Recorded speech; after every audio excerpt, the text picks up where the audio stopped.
Also, Sumita did catch up with Sanjeev Sanyal on the sidelines of the same event, that is AIMA as well. Let's go across and listen into the snippet of what he's expecting in terms of India to grow ahead.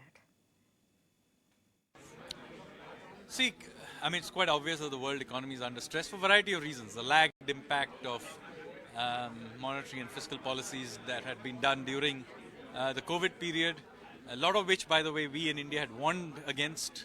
But anyway, that's there. There's, of course, the war, uncertainties in East Asia, and I think OPEC's rather irresponsible cut in production. All of this means that we live in a somewhat uncertain world where not only are financial systems under stress, but the real economy in many cases is slowing down. So given that that is how it is, I'm not surprised that multilateral agencies have cut their forecasts.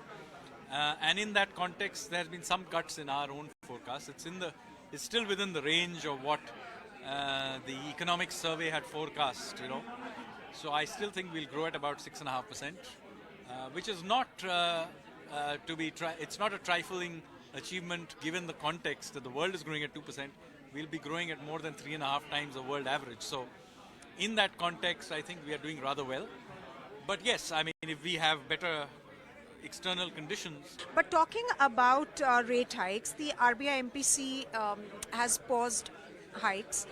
But for how long do you think that is paused, and what do you see the way forward for it? Although it's said that it cannot define the path for the future. But what do you mean? Well, I think the Reserve Bank was absolutely correct. It gauged correctly that the impact of past hikes is still to flow through.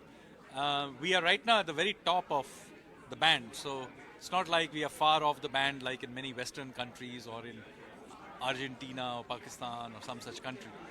We are at 6 or thereabouts, a little above 6. So we are in that range. So given that we are not off kilter, I think there is a case for holding our horses and letting the old hikes feed through. The WPI, as you know, has come off significantly. So I don't think there's any galloping inflation in the system. There are pressures, a lot of it imported from oil prices, as I said. But so I think the RBI has been correct in its assessment in doing a pause. And my own view, by the way, is even the West will find it difficult to maintain further tightening. Their financial system clearly is under stress. So I don't think they are themselves in a position to really tighten much more.